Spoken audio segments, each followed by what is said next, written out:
How can I ever get to a place of better moods and better energy when my long fertility journey has me so tired and unmotivated? Yeah, I mean, that is Qi deficiency. So you may have been having trouble getting pregnant or staying pregnant because you have a Qi deficiency. But if you're tired and unmotivated, you definitely now have a Qi deficiency if that's not what you originally started with. So, what we have to recognize is that our patterns of imbalance change over time throughout our life, and that we might not have the same one today that we did a year ago or 5 years ago.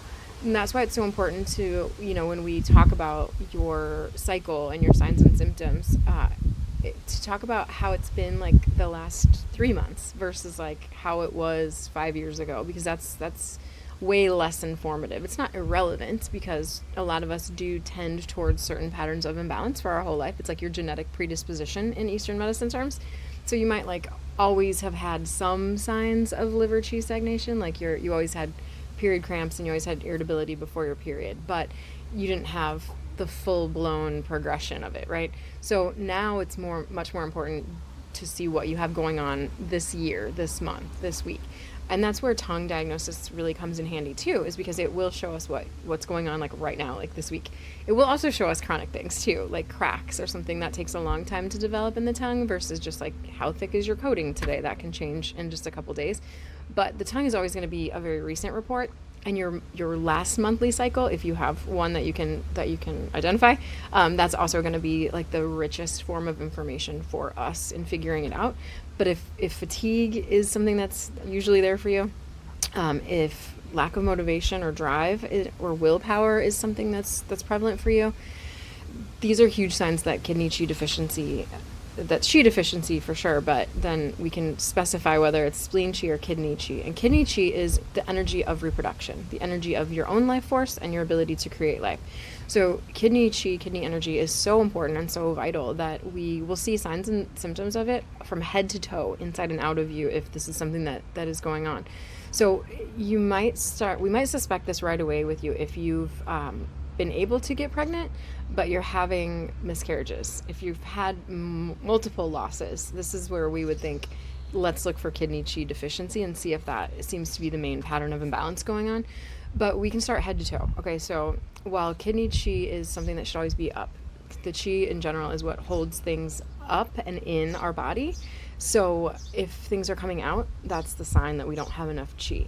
So you might have watery discharge all month, or your cervical mucus might always stay watery instead of getting that nice like egg white stretch to it around ovulation like we want. You might have to go to the bathroom, like go pee more than once every night. That's a huge sign. If you tend to have long streams of urine, even in the daytime, that's also another sign. You might sweat spontaneously, where like you're not exerting yourself, but your armpits are wet type of sweating. That's spontaneous daytime sweating, we call it. That's from qi deficiency. You're gonna have low libido, so that's not very helpful in the fertility journey, right? And the fertility journey can be so stressful about when you're having sex that it can make your libido lower too. So it's like there are vicious cycles that happen along the fertility journey, and that's why I think it's so empowering to find out, oh, the journey itself, the ups and downs, the losses have now created a pattern of imbalance or worsened a pattern of imbalance. And that gives us an intervention point. So that's good news, right? We know what's happened. We know why it's happened.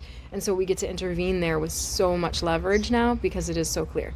But if someone already started with kidney qi deficiency and then they've gone through these losses, then of course that's also going to wear you down, right? It's going to contribute to less motivation and less libido and less willpower to keep going, right? You feel worn down a lot of the time. So this fatigue that happens, you may have always had it a little bit, but it can get worse throughout the fertility process, right?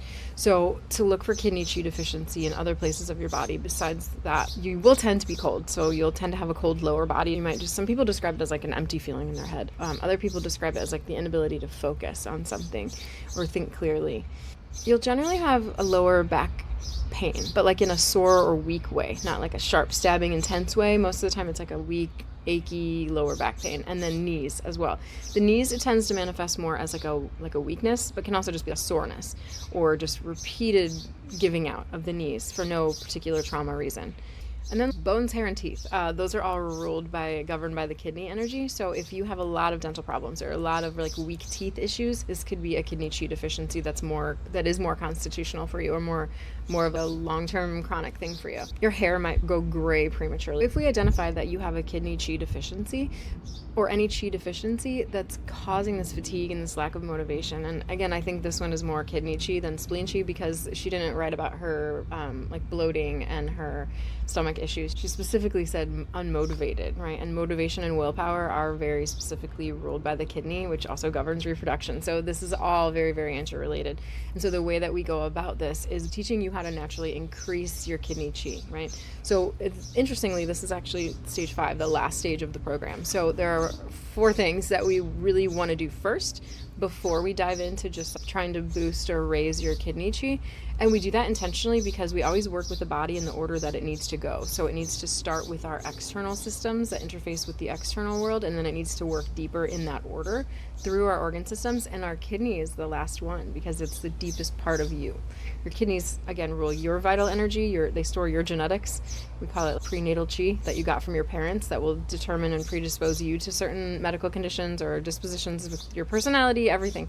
So we want to give your body the right tools that it needs to get to the place where we know that your body is ready to receive that support in directly deep into the kidneys. We can't just try to shoot in there first. I guess what I want to tell you is that there is hope, and that there is a good reason to think that we can identify what's going on here with the physical part and the emotional and motivational fatigue part.